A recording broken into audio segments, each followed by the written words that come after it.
अस्सलाम वालेकुम dear students, मैं आपका केमिस्ट्री के टीचर मोहम्मद इकबाल। हमारा आज का टॉपिक है फंक्शनल ग्रुप।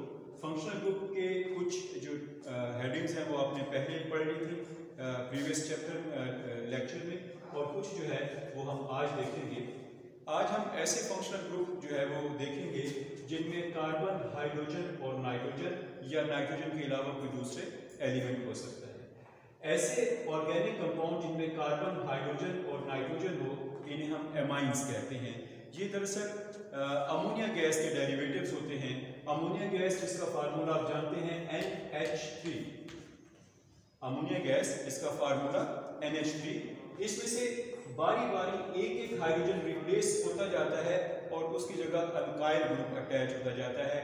वो अल्काइल ग्रुप मिथाइल भी हो सकता है, इथाइल एंड सो ऑन, कोई भी हो सकता है।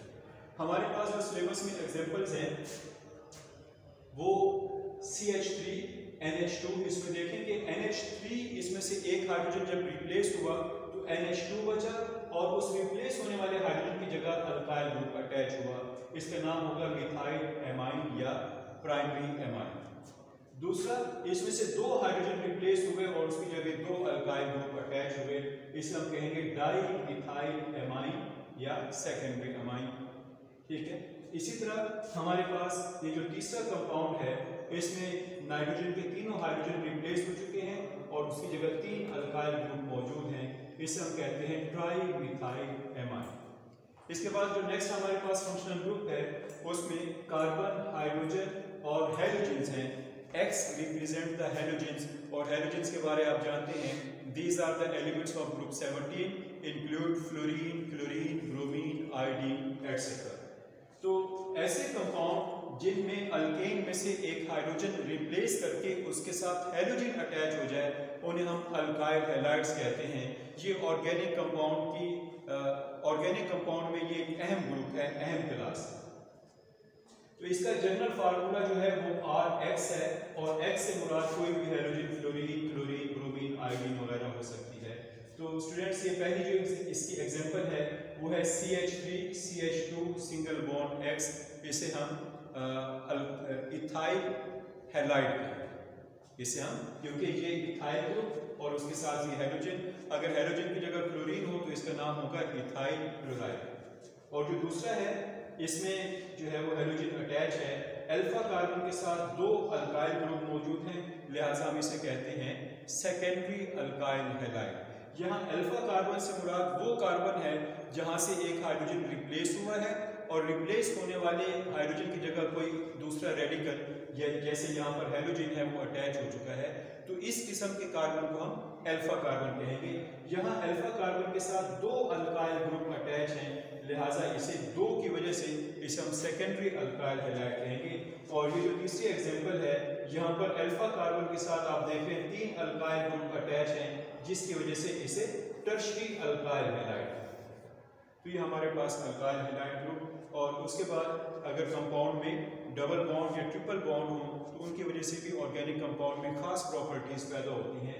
अगर ऑर्गेनिक कंपाउंड में डबल बॉन्ड मौजूद हो तो उन्हें हम अल्कीन्स कहते हैं, और अगर ऑर्गेनिक कंपाउंड में ट्रिपल बॉन्ड हो तो उन्हें हम अल्काइंस कहते हैं। उन्हें हम अल्काइंस कहते हैं। तो हमारे पास एग्जांपल है H2C डबल बॉन्ड CH2।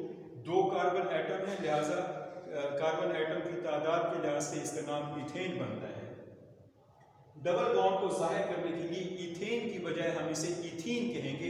तो आखिर का ENE जो है वो अल्कीन सीरीज को जाहिर करता है, जो कि डबल बॉन्ड की रिप्रेजेंटेटिव है। इसी तरह इसमें तीन कार्बन एटम, कार्बन की तादाद के लिहाज से इसका नाम प्रोपेन, और डबल बॉन्ड को शो करने के लिए प्रोपेन की बजाय इसे हम प्रोपीन कहेंगे।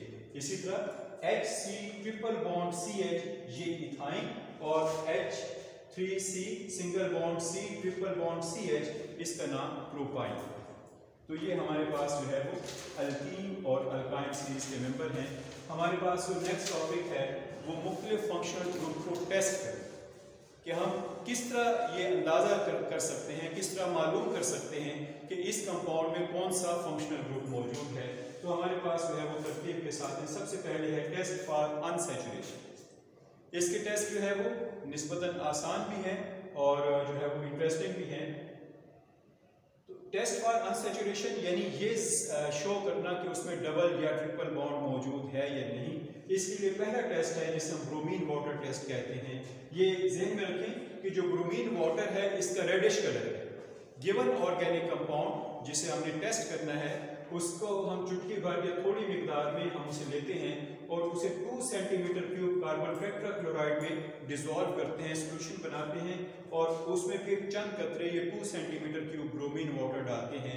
अगर ब्रोमीन का रेडिश कलर खत्म हो जाए, गायब हो जाए, तो इसका मतलब है गिवन कंपाउंड जो है वो अनसैचुरेटेड है, उसमें डबल या ट्रिपल बॉन्ड मौजूद है। दूसरा है बायर टेस्ट। बायर टेस्ट में भी जो ऑर्गेनिक कंपाउंड है उसे वाटर में डिसॉल्व करेंगे और वाटर में डिसॉल्व करने के बाद उसमें कुछ कतरे अल्कलाइन KMnO4 के डालेंगे। यहाँ ये बात आप ज़हन में रखें कि अल्कलाइन KMnO4 का पिंक कलर है। जब इसे सॉल्यूशन में डाला जाएगा, अगर इसका पिंक कलर गायब हो जाता है, खत्म हो जाता है, तो इसका मतलब है जो गिवन कंपाउंड है वो अनसैचुरेटेड है, उसमें डबल या ट्रिपल बॉन्ड मौजूद है। तो ये 2 टेस्ट हैं हमारे पास टेस्ट फॉर सैचुरेशन के लिए, चेक करने के लिए कि ये डबल या ट्रिपल बॉन्ड मौजूद है या नहीं है। नेक्स्ट है टेस्ट फॉर अल्कोहलिक ग्रुप को टेस्ट करना। इसके लिए भी हमारे पास 2 टेस्ट हैं। एक तो जो गिवन कंपाउंड है जिसके बारे में हमने ये टेस्ट करना है कि ये अल्कोहल है या नहीं है, वो थोड़ी मिकदार में लेंगे 2 सेंटीमीटर क्यूब, 5 सेंटीमीटर क्यूब और फिर उसमें थोड़ी मिकदार में सोडियम मेटल डालें। अगर सोडियम मेटल डालने के बाद एफरवेसेंस के साथ हाइड्रोजन गैस इवॉल्व होती है तो फिर ये कंफर्म बात है कि गिवन कंपाउंड जो है वो अल्कोहल है। दूसरा जो रिएक्शन है हमारे पास वो ये है कि 1 centimetre cube given organic compound और 1 सेंटीमीटर क्यूब जो है वो एसिटिक एसिड और इसमें चंद कतरे जो है वो कंसंट्रेटेड सल्फ्यूरिक एसिड के डाल के गर्म करें। गर्म करने के बाद अगर उससे फ्रूटी स्मेल पैदा होती है तो वो एस्टर के बनने की वजह से होती है, क्योंकि जितने भी एस्टर्स हैं वो सब के सब फ्रूटी स्मेल देते हैं। अगर फ्रूटी स्मेल पैदा होती है तो इसका मतलब है जो गिवन कंपाउंड है वो अल्कोहल है। तो डियर स्टूडेंट्स, ये हमारे आज का टॉपिक था। उम्मीद है आपने इसे अच्छी तरह समझ लिया होगा। अगर कोई प्रॉब्लम है तो आप हमारे व्हाट्सएप नंबर पे हमसे रब्ता कर सकते हैं। चैनल को ज़रूर सब्सक्राइब करें। बहुत शुक्रिया।